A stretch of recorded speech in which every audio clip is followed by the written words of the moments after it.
guys, and welcome to my kitchen, Midnight Munchies and more. I am your chef, Charisse, and today I'm back with another recipe. Woo! Okay. Name that YouTuber. Look, some of you are like, you sound like Jenna Marbles, you sound like Jeffree Star, you sound like so-and-so. Girl, because I binge watch, and then it's stuck in my head. It's the same when I watch, like, a British reality show, and I'm like, hello. Okay, so today we're going to make a vegan, are you ready? Are you ready? Are you sitting down? Girl, you sitting down? We are going to make a vegan jalapeno and bacon popper onion ring. What? Who is she? Girl, this is going to be epic. And again, little epic for the big epic. What? Isn't this epic in and of itself? You don't even know me. So, before I get started, also, if you guys want to support my channel because I love you all so much and it wouldn't be possible without you, please donate to my PayPal, Midnight Munchies and more at yahoo.com. Will be linked below. I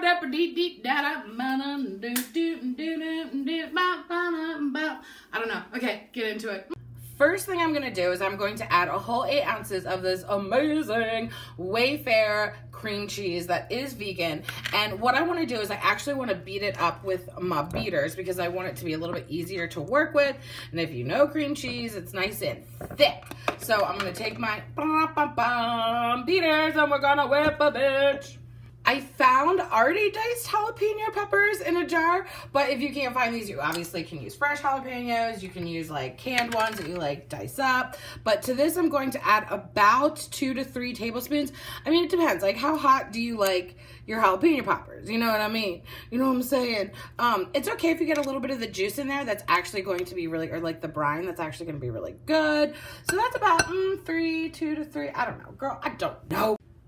Fun fact, bacon bits are vegan. So I'm going to add some of these in there as well. So about a tablespoon worth because, oh my God, so delicious. Sometimes I just like open my mouth and pour them in there like, whoops, sorry. And then for just a little extra flavor, probably like 1/4 teaspoon to 1/2 teaspoon of some onion powder and some garlic powder. Oh my God, this is Flavor Town.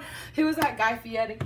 Flavor Town. We're gonna whip it up. I went ahead and cut up some onions, which I don't know how many to tell you to do because it honestly depends on the size of your onions. And the inner pieces I actually threw into my frozen bag of vegetable parts to make a vegetable broth, but you can certainly just like slice them up and have them for like salads or something.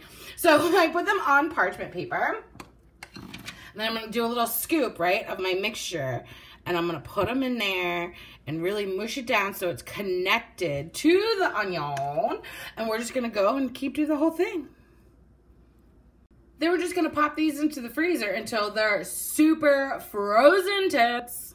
Now we're going to make the dredge for our jalapeno popper onion rings. So I have a cup of chickpea flour. This is a very similar dredge to my vegan onion rings, vegan gluten-free onion rings.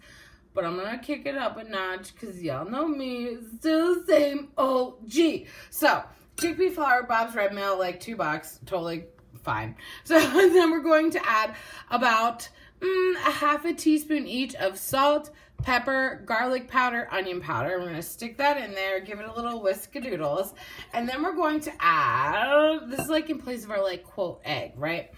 So we're going to add 1/2 cup of water. And are you ready for this, sis? Why does this look weird? What is this? And 1/4 cup of the brine from our jar of jalapenos. Okay, we're giving it a little extra something.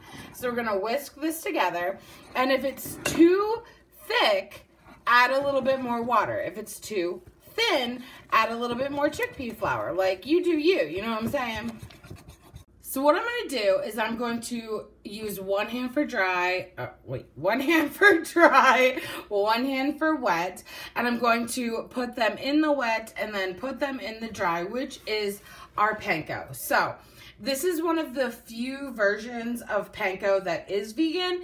If you get the cylindrical containers of panko, sometimes, most of the time, they contain dairy. So this is legitimately Japanese style panko, never has any dairy, is vegan, and They also have a gluten-free version. So if you wanted to go full-on gluten-free for these, you certainly can, my lady. So we're going to take, like, look, got them out of the freezer. What? Oh my God, who is she? I'm freaking out. I should probably get, like, a spoon or something. I don't know. I don't know. I should use my hands. So we're going to put them, come on, put them in there. Oh, these are going to be so good. Give it a little shaky shake. Come over here to the panko. Okay. And then we're just going to, actually, I'm going to use the wet hand to flip them. Do a little this, do a little that. Pick them up, throw them back on our parchment paper until we're ready to fry. We have a pot of vegetable oil. You can use whatever oil you want. You can do like peanut oil, like whatever, but like people are allergic to peanuts. So you also can use a deep fryer, air fryer. You do, you, boo. But this has been heating up, definitely preheated. You can test by putting a little bit of water in there and hear if it pops. But are you ready? Oh, sis. So you don't want to overcrowd it. So I'm going to start with just 2 because when you overcrowd it, the temperature of the oil goes down and then it doesn't get as crispy. So you need to make sure you do it in batches. You guys, look at these. Okay, so I really want to take a bite inside so you can see. Oh my God. Oh my God. I'm losing my onion. Oh, girl. Everything's coming out. Okay, hold on. Let me just, everything's coming out. Do you see? Tell me that's not epic. What? Oh my God. Woo! Mmm. Oh my God. Woo! That's got a kick with a jalapeno. With that bacon. Mmm. The saltiness. And then the cream cheese just like mellows it out. Okay. So you want the real tea, sis? The next recipe you're going to see is going to be the big epic reveal. Do you know what I'm going to do yet? Do you know what it's going to be? Do you even know? Comment below if you know. Smash that thumbs up button and subscribe to my channel because you don't want to miss, oh, bell notification too. Hi, how are you? You don't want to miss it. It's going to be so good. I can't even tell. Oh, I already filmed it. I already filmed it. You want the real tea, sis. I already filmed it. And I'm going to blow your mind. Oh, I can't wait. I can't. I'm sorry, Greg. I can't wait. He's just like looking at me like, can I eat it yet? Can I eat it yet? I cannot wait. So, midnightmunchiesandmore.com is a full written recipe, and I will catch you next time with epic mealtime vegan style. Oh, good night kisses while he wishes and reminisces. His eyes kissing while he waits for the full moon above. Oh, I will read up, passionate love, listening closely, positioning my intuition for her nutrition and ambition, get up. Like when you rise in the morning, rub your eyes in the morning through the skies in the morning, get up. Like when you rise in the morning, rub your eyes in the morning through the skies in the morning, get up.